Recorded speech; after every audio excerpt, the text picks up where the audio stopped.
The photograph sits on my desk as I record this. Two girls, frozen in time, wearing matching Sunday dresses with lace collars.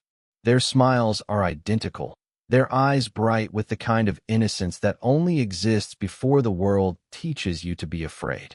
Elizabeth Anne Crawford was 12. Her sister, Margaret Rose Crawford, was 9.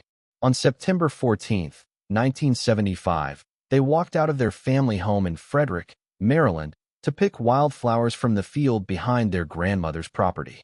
They were supposed to be gone for 30 minutes. They never came home. For 48 years, their mother left the porch light on every single night, waiting for daughters who would never walk through that door again. But here's what nobody expected, what nobody could have possibly imagined. The monster who took those girls wasn't a stranger lurking in the shadows. The monster sat at their Thanksgiving table. The monster held their grandmother's hand at church every Sunday. The monster looked their mother in the eyes for nearly 5 decades, watching her grieve, watching her wither, watching her die of a broken heart, and never said a single word. This is the story that shattered a Maryland community. This is the truth that took almost half a century to uncover. And I promise you, by the time I finish telling you what happened to Elizabeth and Margaret Crawford, you will never look at the people closest to you the same way again. Before I go any further, I need you to do something for me. This story deserves to be heard. These girls deserve to be remembered. If you have any heart at all, share this video right now. Send it to someone who needs to hear it. And if you haven't already, subscribe to this channel, because the stories I tell here are the ones the world tried to forget. The ones that keep me up at night. The ones that matter. Now, let me take you back to where it all began. Frederick, Maryland, in 1975 was the kind of place where people didn't lock their doors. Population hovering around 30,000, it sat nestled in the foothills of the Catoctin Mountains, a community built on church suppers, Friday night football games, and the unshakable belief that bad things happened somewhere else.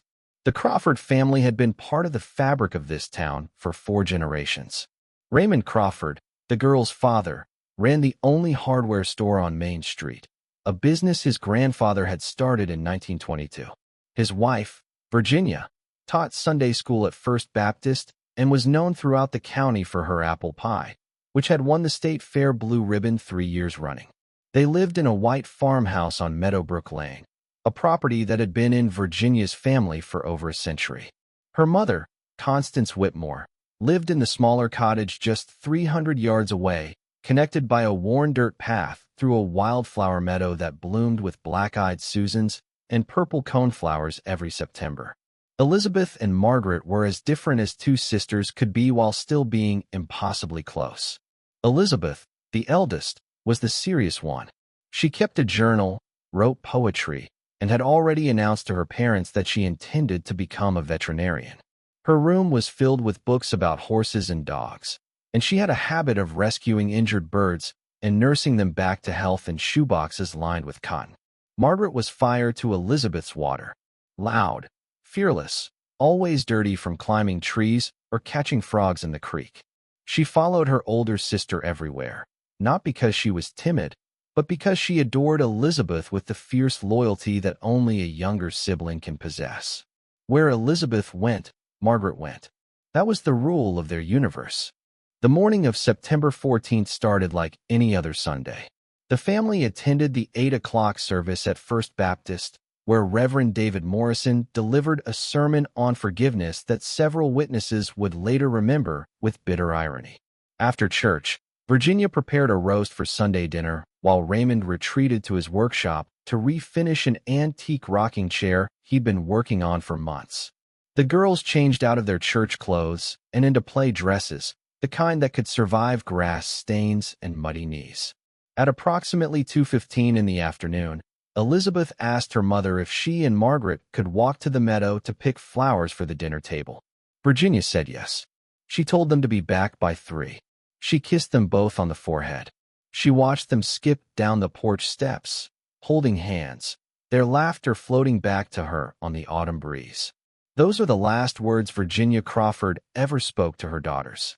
That image of them skipping away, hand in hand, would haunt her for the rest of her life. At 3 o'clock, Virginia called them in for dinner. No response. At 3:15, she walked to the edge of the meadow and called again. Nothing. At 3:30, she sent Raymond to check on them. He found the meadow empty, a small basket of wildflowers abandoned near the old stone wall that marked the property line. By 4 o'clock, half the neighbors were searching. By 6 o'clock, the Frederick County Sheriff's Department had been called. By midnight, it was the largest search operation Frederick had ever seen. Hundreds of volunteers combed the fields, the forests, the creek beds. Search dogs were brought in from Baltimore. The state police sent a helicopter. They searched for weeks, then months. They found nothing. Not a single shoe. Not a hair ribbon. Not a scrap of clothing.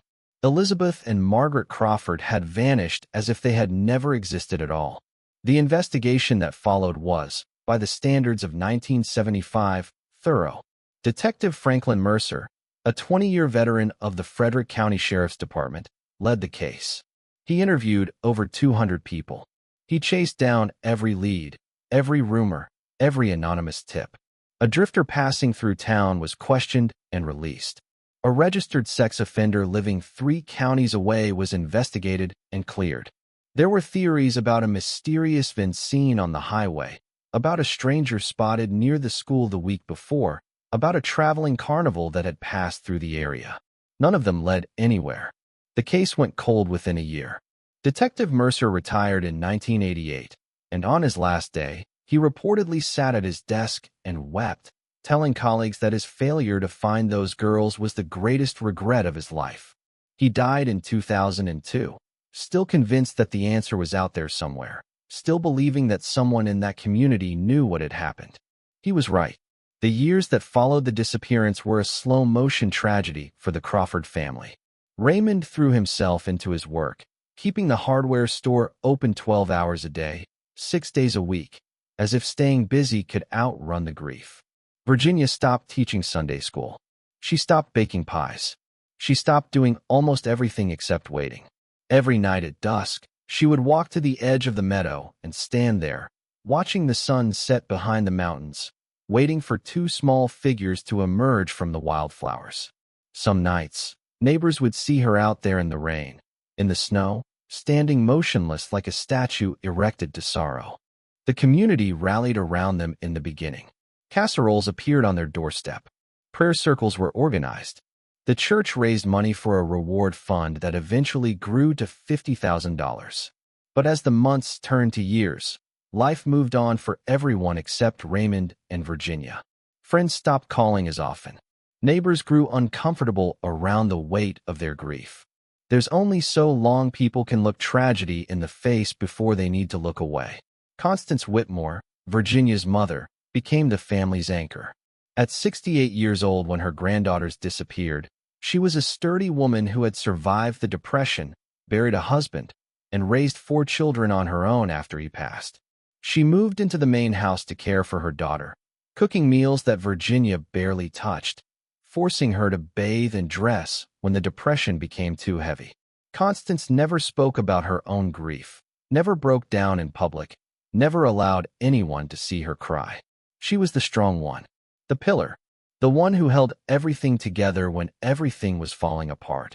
What no one knew, what no one could have guessed, was that Constance Whitmore was keeping a secret so terrible that it would take almost 50 years to surface. A secret that she protected with the same fierce determination she brought to everything else in her life. A secret that lived in the walls of her cottage, in the soil of her garden, in the silence she maintained until the day she died. But I'm getting ahead of myself. The 1980s brought no answers. Neither did the 1990s.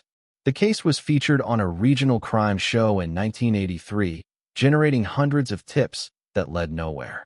A psychic from Virginia claimed to have visions of the girls buried near water, prompting a search of every pond and creek bed within 30 miles. Nothing was found.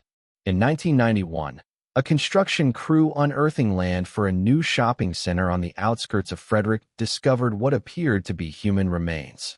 For 3 agonizing days, the Crawford family waited while forensic specialists examined the bones. They belonged to a Civil War soldier, buried and forgotten for over a century. Another dead end. Another wave of grief. Raymond Crawford died in 1997. Heart attack, they said, but everyone knew it was really heartbreak. He'd never recovered. In his final years, he'd taken to sitting on the porch with an old hunting rifle across his lap, telling anyone who would listen that he was waiting for the man who took his girls. He was going to find him. He was going to make him pay. The man never came, and Raymond went to his grave without answers, without justice, without peace. Virginia followed him 3 years later. Ovarian cancer, though her death had really begun on September 14, 1975. On her deathbed, she called out for Elizabeth and Margaret, reaching towards something invisible, her eyes fixed on a corner of the room where no one else could see. The nurse later said it was the most peaceful she'd seemed in years. Perhaps, in those final moments, she finally found what she'd been looking for. Constance Whitmore outlived them all. At 93 years old, she still lived in the cottage behind the main house, now occupied by distant relatives who'd inherited the property. She was a fixture in the community, the grandmother figure who remembered everyone's birthday, who still baked cookies for the church bake sale, who never missed a Sunday service despite needing a walker to get around. Everyone loved Constance. Everyone respected her. Everyone trusted her. The break in the case came in the spring of 2023. A young historian named Daniel Porter was researching Frederick County history for a book about rural Maryland communities. He'd become fascinated by the Crawford case after finding old newspaper clippings in the county archives. Unlike other cold case enthusiasts who had come before him, Daniel approached the case not as a crime to be solved, but as a story to be understood. He wanted to know who Elizabeth and Margaret were, not just what happened to them. He began interviewing elderly residents who remembered the family, collecting photographs, piecing together a portrait of 2 girls who had been reduced to a headline. It was during one of these interviews that Daniel encountered an inconsistency. He was speaking with Arthur Pennington, an 81-year-old retired farmer who had participated in the original search. Arthur mentioned something that had never appeared in any police report or newspaper article. He said that on the day of the disappearance, he had seen Constance Whitmore's car leaving her property at approximately 2:45 in the afternoon, traveling at high speed toward the old quarry road. When Arthur had mentioned this to a deputy at the time, he was told that Constance had been questioned and cleared. Her alibi was solid. She claimed she'd been at home all day, suffering from a migraine, and hadn't left the cottage until she heard the commotion of the search beginning. But Arthur was certain of what he'd seen. He remembered because Constance's car, a distinctive blue Chevrolet Impala, had nearly run him off the road. Daniel Porter filed this information away and continued his research. Weeks later, he made another discovery. In the county land records, he found documentation of extensive renovations done to Constance's cottage in the fall of 1975, just weeks after the girls disappeared. A new concrete floor had been poured in the basement, and the old root cellar had been filled in and sealed. The contractor who did the work, long deceased, had noted in his records that the homeowner had been unusually specific about the depth and thickness of the concrete. Daniel Porter was not a detective. He was a 34-year-old adjunct professor at a community college who specialized in regional history. He had no training in criminal investigation, no connections to law enforcement, and no real expectation that his research would lead anywhere significant. What he had was curiosity, patience, and the methodical mind of someone who had spent years piecing together historical puzzles from fragmentary evidence. And sometimes, that's exactly what a cold case needs. After discovering the inconsistencies about Constance Whitmore's whereabouts and the curious timing of her home renovations, Daniel did what any responsible citizen would do. He contacted the Frederick County Sheriff's Department. He was polite. He was thorough. He presented his findings in a clear, organized manner. And he was almost entirely ignored. The detective who took his call was courteous but dismissive. The Crawford case had been cold for nearly 50 years. Dozens of amateur investigators had come forward over the decades with theories and supposed evidence. None of it had led anywhere. Constance Whitmore, they pointed out, had been interviewed multiple times by experienced detectives. She had been one of the first people investigated, as family members always are in cases involving children. She had been cleared. Case closed. But Daniel couldn't let it go. There was something about the contradictions that nagged at him. something about the official narrative that didn't quite fit. He began to dig deeper, spending nights in the county archives, tracking down surviving relatives of people mentioned in the old police reports, reconstructing the timeline of that September day with painstaking precision. What he discovered was a pattern of small lies, minor inconsistencies that, taken individually, meant nothing, but together painted a very different picture of Constance Whitmore. The first lie was about the migraine. Constance had told police she'd been incapacitated by a severe headache all day, too ill to leave her cottage. But Daniel found a receipt from the downtown pharmacy, dated September 14, 1975, at 1:15 in the afternoon. Constance had purchased aspirin, antacids, and 2 large bags of lime. The purchase of lime would later prove significant. The second lie was about her relationship with the girls. In her statement to police, Constance had described herself as a devoted grandmother who saw Elizabeth and Margaret almost every day. But interviews with surviving neighbors and family friends revealed a more complicated truth. Constance had been heard complaining, multiple times, about the burden of having her daughter's family living so close. She had called the girls wild and disobedient. One neighbor, who agreed to speak only on condition of anonymity, remembered Constance saying, just weeks before the disappearance, that something needed to be done about those children. The third lie was about the day itself. Constance claimed she hadn't known the girls were planning to visit the meadow, that she'd been surprised when the search began. But Virginia's journal, which Daniel obtained from a relative who had preserved it, contained an entry from that morning. Virginia had written that she'd told her mother about the girls' plans to pick wildflowers, and that Constance had seemed unusually interested, asking what time they would be going and how long they would be out. Daniel compiled all of this information into a detailed report and submitted it again to the sheriff's department, this time requesting a meeting with someone in their cold case unit. To his surprise, he got one. Detective Sylvia Martinez, a 20-year veteran who had recently been assigned to review unsolved cases using modern forensic techniques, agreed to examine his findings. She was skeptical but professional. She told Daniel that she'd seen hundreds of amateur theories over her career, and almost all of them were garbage. But she also admitted that something about his research felt different.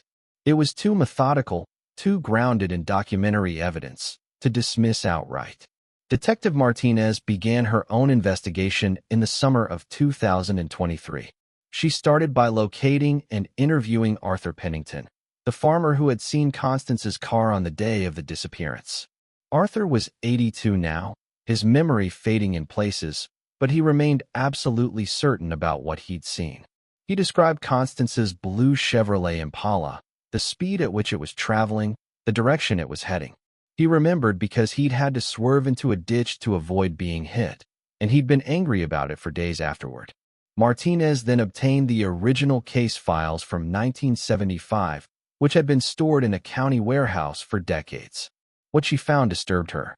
The file on Constance Whitmore was remarkably thin, consisting of a single interview transcript that lasted less than 15 minutes.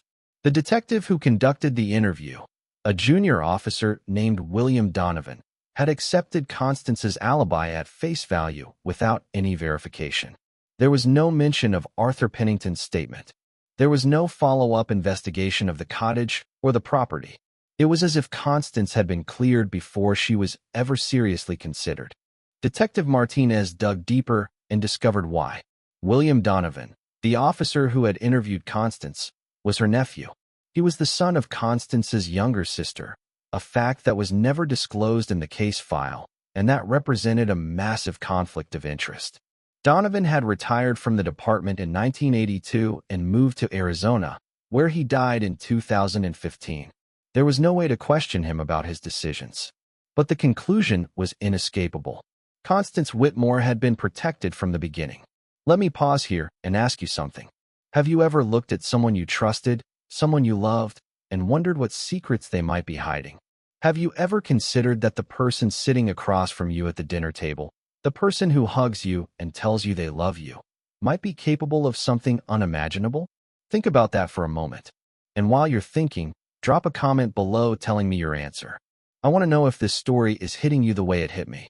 Detective Sylvia Martinez knew she was standing on the edge of something significant, but she also knew that historical evidence and witness recollections wouldn't be enough to reopen the case. She needed physical proof. She needed to know what was under that concrete floor. In October of 2023, Martinez presented her findings to the state's attorney for Frederick County, a man named Gregory Lawson who had a reputation for being methodical and cautious. Lawson was skeptical but intrigued. He agreed that the evidence warranted further investigation but emphasized that obtaining a warrant to excavate the property of a 93-year-old woman, a beloved figure in the community, would require extraordinary justification. They would need more than coincidences and decades-old contradictions. Martinez returned to the investigation with renewed determination. She located the contractor's records from the 1975 renovation and found something remarkable. The contractor, a man named Henry Gallagher, had kept detailed notes about every job he completed. His entry for the Constance Whitmore project included a curious annotation in the margin, written in his own hand. Strange request. Client insisted on doing prep work herself. Basement smelled wrong. Didn't ask questions. Gallagher had died in 1991, but his son, Robert, was still alive and living in Baltimore. Martinez drove there to interview him. Robert Gallagher was in his late 60s, a retired electrician with a sharp memory. He remembered his father talking about the Whitmore job, mostly because it had bothered him. Henry Gallagher had been a craftsman who took pride in doing things right. He'd been uncomfortable with Constance's insistence on handling the preparatory work herself, particularly the filling of the old root cellar. She'd claimed she wanted to save money, but Henry had thought there was something off about the whole situation. The basement had smelled like chemicals, Robert said, like lime and something else his father couldn't identify. Henry had finished the job quickly and left, never going back to the property. When the news broke about the missing girls, Henry had thought about calling the police, but Constance was a well-respected woman, and Henry was just a contractor with a bad feeling. He'd convinced himself he was being paranoid. Armed with this new testimony, Detective Martinez returned to Gregory Lawson. This time, the state's attorney agreed that there was probable cause to seek a search warrant. On January 15, 2024, a Frederick County judge signed an order authorizing the excavation of Constance Whitmore's basement. The excavation began 3 days later, on a cold Thursday morning that would change everything. A team of forensic specialists from the state crime lab arrived at dawn, accompanied by sheriff's deputies, ground-penetrating radar operators, and a small army of technicians. The property's current owners, distant cousins of Virginia Crawford who had inherited the estate, gave their full cooperation, moving temporarily to a hotel while the work was completed. Constance Whitmore was not present. She had been moved to a nursing home 2 years earlier, her health declining to the point where she could no longer live independently. When informed of the search warrant, she had reportedly said nothing, simply staring at the wall with an expression that witnesses described as empty. The ground-penetrating radar scan revealed what investigators both feared and expected. Beneath the concrete floor of the basement, at a depth of approximately 4 feet, there were 2 distinct anomalies consistent with human remains. The digging began immediately. What they found would make national headlines. The skeletal remains of 2 children, carefully positioned side by side in a shallow grave. They had been wrapped in quilts that had largely disintegrated over the decades, but fragments of fabric remained, enough to identify the distinctive pattern of a handmade blanket that Virginia Crawford had described in 1975 as belonging to her daughters. Mixed in with the remains were several buttons, a small silver locket on a chain, and the deteriorated remnants of 2 pairs of children's shoes. Dental records from the Crawford family dentist, preserved by some miracle of bureaucratic filing, confirmed the identity within days. Elizabeth and Crawford and Margaret Rose Crawford had finally been found, 49 years after they disappeared, buried beneath the home of their grandmother. The community's reaction was a mixture of shock, grief, and rage. How could this have happened? How could Constance Whitmore, a woman they had known and trusted and loved for decades, have done something so monstrous? How could she have looked her own daughter in the eyes, year after year, watching her suffer, knowing that the answers Virginia sought were buried just a few hundred yards from her door. These questions would consume Frederick for months. Some of them would never be adequately answered. Constance Whitmore was arrested on January 23, 2024, at the Pinewood Senior Care Facility where she had been living for the past 2 years. The arresting officers described her as calm, almost eerily so. When told she was being charged with 2 counts of first-degree murder, she reportedly nodded once and said, "I wondered when you would come." Those were the only words she spoke to law enforcement. She refused all subsequent interviews, exercising her right to remain silent with the same stubborn determination that had defined her entire life. The arrest sent shockwaves through the community. Constance Whitmore was 93 years old, frail and wheelchair-bound, a woman who had been a pillar of the church for as long as anyone could remember. How could she be a murderer? There were those who refused to believe it, who insisted there must be some mistake, some alternative explanation. But the evidence was overwhelming, and slowly, the truth began to sink in. The woman they had trusted was a monster. The investigation into Constance Whitmore's motive was one of the most challenging aspects of the case. Without a confession, investigators had to piece together her reasons from indirect evidence, interviews with surviving family members and acquaintances, and psychological analysis of her background and behavior. What emerged was a portrait of a deeply troubled woman whose outward appearance of respectability masked profound psychological damage. Constance had grown up in a household marked by rigid control and emotional abuse. Her father, a farmer named Theodore Whitmore, had been a tyrant who ruled his family with an iron fist. He believed that children should be silent, obedient, and utterly subordinate to adult authority. Any deviation was punished severely. Constance had internalized these values, carrying them forward into her own life and applying them to subsequent generations. Her relationship with her daughter Virginia had always been complicated. Virginia was, by all accounts, a gentle soul who rejected her mother's harsh parenting philosophy. When Virginia had her own children, she chose to raise them with love and freedom, encouraging their individuality and celebrating their spirited natures. Elizabeth and Margaret were everything that Constance had been taught to suppress in children. They were loud, curious, independent, and by Constance's standards, utterly undisciplined.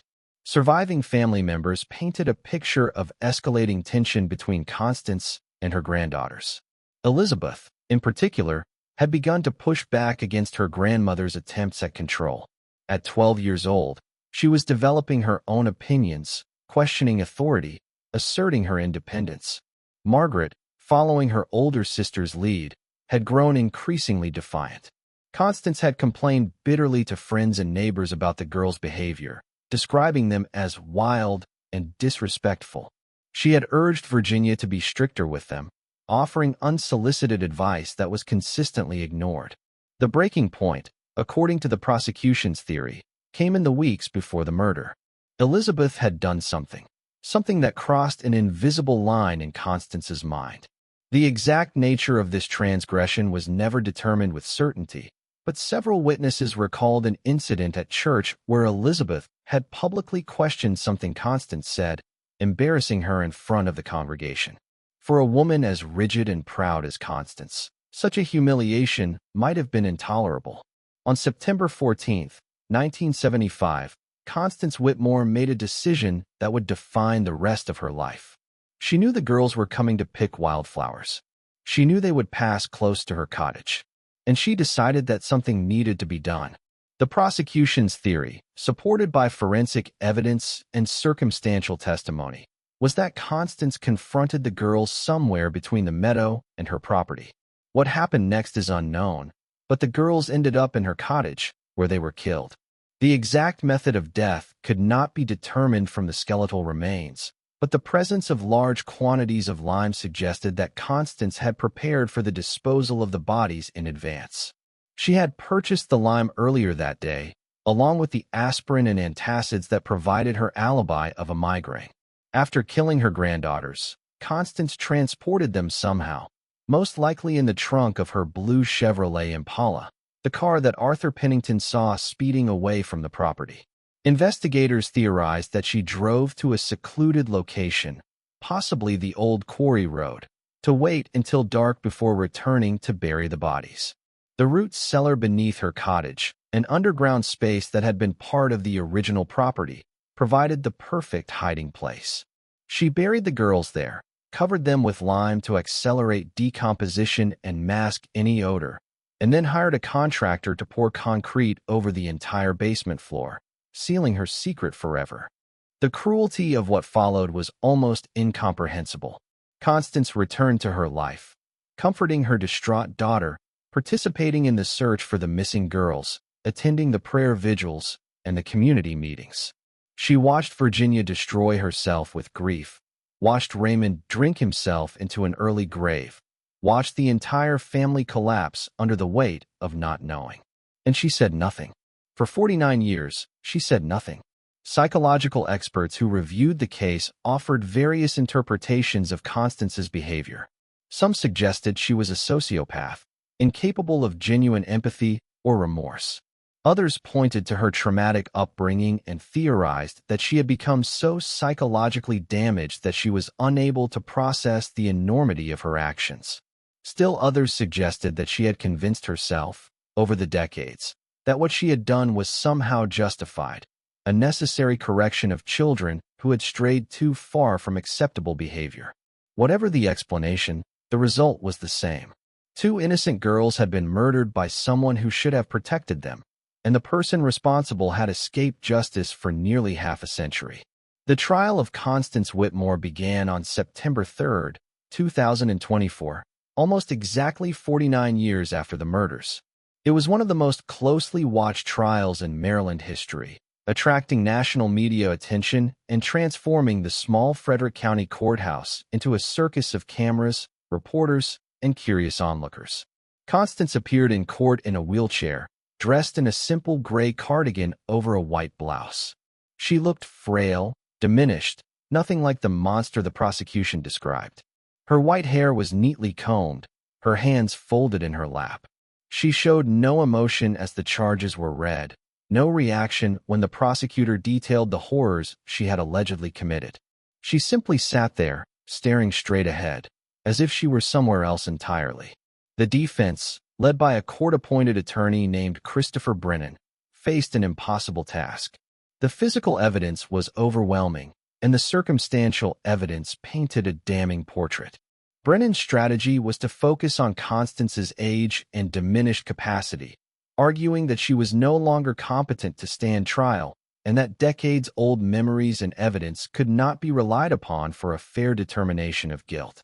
The judge rejected both arguments, ruling that Constance, despite her age, remained competent and that the evidence was sufficiently reliable to proceed. The prosecution's case was methodical and devastating. They presented the forensic evidence, the dental records, the contractor's notes, the witness testimony. They showed the jury photographs of the skeletal remains, the fragments of quilt, the small silver locket that had belonged to Elizabeth. They read from Virginia's journal, her words of love and desperation echoing across the decades. They called Daniel Porter, the historian whose research had broken the case open, and he testified about the inconsistencies he had discovered, the lies Constance had told, the web of deception that had protected her for so long. The most powerful moment of the trial came when the prosecution called Rebecca Anne Crawford, a woman who shared a surname with the victims but was a distant cousin. She was a retired schoolteacher from Baltimore who had followed the case obsessively since childhood, fascinated by the mystery of the missing sisters. But that wasn't why she was there. Rebecca had found something extraordinary. While sorting through her late mother's belongings, she had discovered a letter written by Virginia Crawford, dated March of 1976, just 6 months after the girl's disappearance. In the letter, Virginia had written to a childhood friend, confessing her deepest fears. "I know it sounds crazy," she had written, "but sometimes I look at Mother and I feel something wrong. The way she talks about the girls now, as if they were problems to be solved. The way she never cries, never breaks down the way the rest of us do. I can't help but wonder if she knows something she isn't telling us. But how could I even think such a thing? She is my mother. She loved them, didn't she? The letter was admitted as evidence over the defense's objections. It showed that Virginia, even in her grief, had sensed something off about her mother. It suggested that Constance's facade had not been as perfect as she believed, that the truth had been clawing its way toward the surface all along. Constance Whitmore did not testify in her own defense. She did not speak at all during the trial, maintaining the silence she had kept since her arrest. When the verdict was read on October 21, 2024, she showed no reaction. Guilty on 2 counts of first-degree murder. Guilty of hiding the bodies. Guilty of obstruction of justice. Guilty of nearly 50 years of lies. The sentencing hearing was held 2 weeks later. The prosecutor asked for life without parole, acknowledging that it was largely symbolic given Constance's age and health, but arguing that the severity of her crimes demanded the harshest possible punishment. The defense asked for leniency, pointing to Constance's age, her declining health, and the lack of any prior criminal record. The judge listened to both arguments, then delivered a sentence that surprised no one. Life in prison without the possibility of parole. Constance was transferred to the Maryland Correctional Institution for Women, where she was placed in the medical unit due to her health needs. She would spend whatever time she had left surrounded by concrete walls and iron bars, the final years of her long life stripped of the freedom and respectability she had fought so hard to maintain. It was, in many ways, a fitting end. The discovery and conviction brought closure to a case that had haunted Frederick for half a century, but it also opened old wounds that many had thought long healed. The community was forced to reckon with its own failures, the ways in which trust and respectability had been used to shield a murderer, the blind spots that had allowed Constance Whitmore to escape justice for so long. Daniel Porter, the historian whose research had cracked the case, became an unlikely hero. He was interviewed on national news programs, featured in magazine profiles, and offered a book deal that would eventually become a best-selling true crime account of the case. But Daniel remained uncomfortable with the attention, consistently deflecting credit to Detective Sylvia Martinez and the forensic team who had done the actual investigative work. "I just asked questions," he said in one interview. "They found the answers." Detective Martinez retired from the sheriff's department 6 months after the trial, her career crowned by the resolution of the county's most notorious cold case. At her retirement ceremony, she gave a speech that moved many in the audience to tears. "Elizabeth and Margaret Crawford were 12 and 9 years old when they were taken from this world," she said. "They never got to grow up, never got to fall in love, never got to have children of their own. They were robbed of everything. And the person who robbed them walked among us for almost 50 years, respected and trusted. I hope this case teaches us all something. I hope it teaches us that the truth matters, no matter how long it takes to find it. I hope it teaches us that justice is possible, even when it seems impossible. And I hope it teaches us to never stop asking questions, even when the answers are hard to hear." The Crawford family held a memorial service for Elizabeth and Margaret on November 15, 2024, exactly 49 years and 2 months after their deaths. The girls were finally laid to rest in the family plot at Evergreen Hills Cemetery, beside their parents, who had died without ever knowing the truth. The service was attended by hundreds of people, many of whom had never met the girls but felt connected to their story. Prayers were said, hymns were sung, and for the first time in almost half a century, flowers were placed on 2 new headstones that bore the names Elizabeth and Crawford and Margaret Rose Crawford, beloved daughters and sisters, finally at peace. Constance Whitmore died on February 3, 2025, less than 4 months after her conviction. She was 94 years old. The cause of death was listed as heart failure, though some observed grimly that it was impossible for her heart to fail when she had never seemed to have one. She died in the prison medical unit, alone, with no family members present. There was no funeral, no memorial service, no mourners. She was cremated, and her ashes were disposed of by the state, unclaimed and unwanted. But even in death, Constance left behind one final secret. Among her belongings at the nursing home, investigators discovered a locked box that had been overlooked during the initial search of her possessions. Inside was a journal, written in Constance's small, precise handwriting, covering the years from 1970 to 1976. The final entry, dated September 15, 1975, the day after the murders, read simply, "It is done. They will trouble no one now. God will understand. I did what was necessary." The journal was entered into evidence and made public after Constance's death. It confirmed what investigators had suspected, that Constance had planned the murders in advance, that she had seen herself as correcting a problem rather than committing a crime, that she had justified her actions through a twisted interpretation of faith and family duty. It was a chilling document, a window into a mind that had somehow convinced itself that murdering 2 children was an act of love. I began this story with a photograph of 2 girls in matching Sunday dresses, frozen in time, their smiles bright with the kind of innocence that only exists before the world teaches you to be afraid. I want to end with that same photograph, but I want you to see it differently now. Elizabeth Anne Crawford and Margaret Rose Crawford were not just victims. They were not just a cold case file, a headline, a mystery to be solved. They were children who loved and were loved, who had dreams and fears and hopes for the future.